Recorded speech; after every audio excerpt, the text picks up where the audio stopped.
Okay, Potbellies. So Potbellies is one of those sandwich shops that really has a lot of different customization that you can do within their default options that they offer within their menu items. We're just going to go straight into option number one, which is the tuna salad original.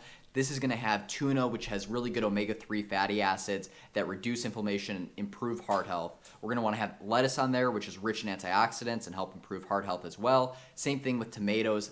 They really do help with improving heart health as well and improving skin health. Onions are great because they've got a lot of nutrients and antioxidants. We're going to want to have peppers in there as they're high in antioxidants and help to maintain eye health.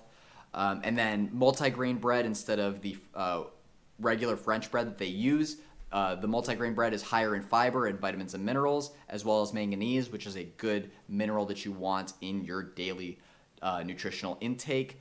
We're going to want to skip the mayo since the fat from the tuna is already perfectly sufficient, and we really don't want to elevate those levels any more than it already is. And then we're going to want to skip the cheese because this is high in saturated fat and sodium, and we already have a significant fat, as mentioned before, from the tuna. Moving on to option number two, the TKY Skinny. The TKY Skinny is very simple. It's got turkey, which is a very lean protein source. The one downside to it is that it's likely to be deli meat, which tends to be really high in sodium. So keep that in mind for your intake for future meals throughout the day or some of your intake for meals earlier. If your intake was either high from meals earlier or you anticipate that your sodium will be high later on from other meals, then I would recommend going with some of the other options mentioned here. It's going to have lettuce in there, tomato, and we're going to want to choose multi-grain bread. We've already mentioned the reasons for that nutritional benefit in the first option. And then lastly, we're going to want to skip the cheese to reduce the saturated fat and sodium intake. Moving on to option number three, the grilled chicken and cheddar flat. The grilled chicken is a really good option as you don't lose a lot of the nutrients from the cooking process if it was fried, as well as just being a really lean protein source compared to ham or salami or roast beef or any of the other options aside from really turkey and tuna.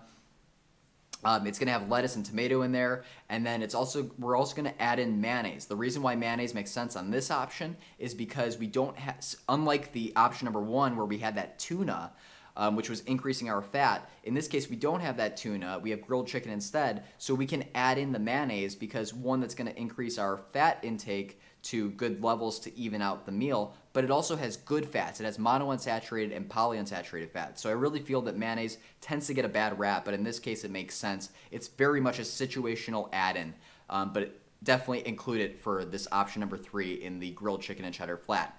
Lastly, there's not much nutritional value from the actual flatbread, but it will help to keep you full. And then you'll want to skip the cheddar cheese, again, because it's high in fat and sodium content, and we already have enough protein from that grilled chicken. And then lastly, moving on to the Powerhouse Salad. This is going to have grilled chicken in there. We've mentioned before why that's better than most other protein sources. It's going to have avocado, which is amazing as it has good polyunsaturated and monounsaturated fat, really good for maintaining your cholesterol levels as well. Hummus helps with regulating blood sugar and lowering your bad cholesterol, so it works really well in tandem with that avocado.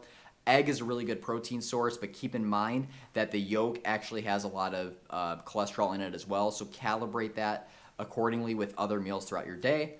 And then cucumbers are anti-inflammatory and help to keep you hydrated. Tomatoes are really good for helping with improving heart health, as it was mentioned before. Spinach, again, great for improving your blood glucose levels.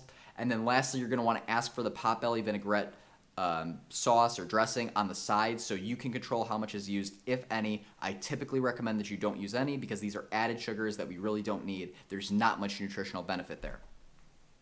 I could technically include the Farmhouse Salad as an alternative to the Powerhouse Salad.